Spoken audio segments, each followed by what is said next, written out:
think about it, okay? So have at least one instance in your head.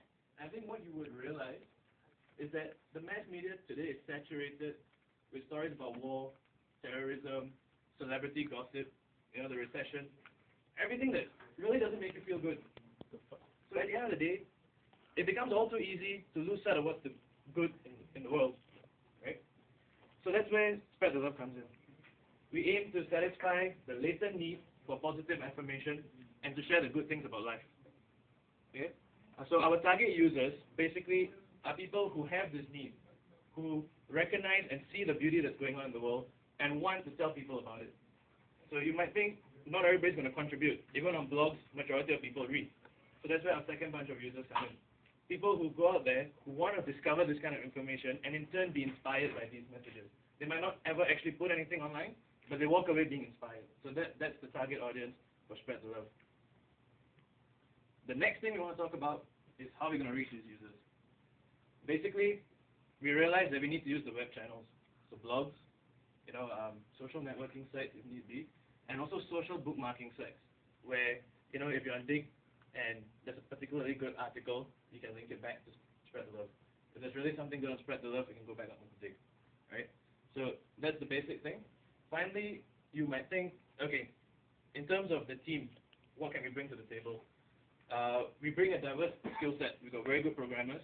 We've got people who have a fairly decent understanding of internet marketing.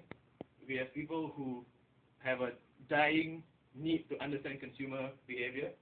And at the end of the day, we put that all together. We're fortunate enough to have a strong network of mentors from Meebo, so we can understand Web 2.0 marketing better, from Sun Microsystems, a couple of VCs from Invesco, one or two new recently launched funds. So we believe putting that together, the more important thing for us today is to understand what value we can bring for you guys. What are the questions you might have in terms of using it, and also how this whole system might work for you. So at this juncture, I'm going to let Zui give you a quick test drive of what the website might look like. If you go to the website, 3 months ago it didn't look like this. We had the front page done like 3-4 times. And it's because we listened to our users. We did a marketing class with Tom. We changed the website once. We did user feedback. We changed the front page again. So it's like the fourth time we changed. So we are really satisfied with it. So what basically it shows is our tagline, everyone has a story and wants yours. And these are the stories that you can find here. Like, Tom contributed one and was highly rated. And a few of ours, which is here. Sebastian's like one here. And this is our front page. So let me show you like the things that I use the site for. Because as I developed the site, I didn't really use the site, and that was bad mistake. And my mentor stepped in and he said, no, you're crap. This is crap. So I started using the site myself, and I realized that hey, this has become my pet project. I contribute like 1 or 2 articles a day. I usually don't blog, and now I start to write a blog these days. So on the site itself, like this is a page where you can browse, and the last two, you can see like there's a lot of things that people have posted, about that, programmers and stuff. Simon and Simon who came before. So if you click, you probably can find a few stories like he brought to us, some insights, which you can find on the site. So other things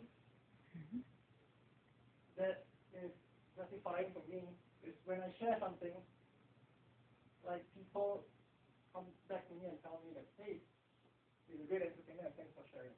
And I feel good doing this. So I keep writing and I keep posting and contributing stuff. So this year, thank you. So as I use the website, every time, I don't know why, but I start to get more inspiration these days. So that day I was just in a conference room with Gary and a few of us, and they were just talking about programmers and programming. And he was saying, what does it feel like to program? And what is it that makes you feel at night? Is it like playing a game? Do you get kicked out of like coding? Well, I really think his answer was quite funny. And he was saying, well, the thing you get is similar to that of after you clean out your room. And that's really what I feel as a programmer. So I put it up. And interestingly today, Arnie talked to me, and I think that the conversation with Arnie was really fun, and to a certain effect, quite thought-provoking. He was asking me, what makes a good programmer? And these are the things that you can find on Server. So for example, like I said, we have been continuously changing the site. It's not like that 3 months ago. It's not like that 4 months ago. We weren't even there 5 months ago.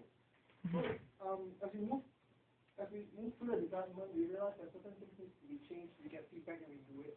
So this is an example of what we have done. So this is contribution. So for example, I actually wanted to write an article on the dip by Seth Godin. So actually, what happened in the past was, if you want to contribute something, there might be a conflicting entry. And so what we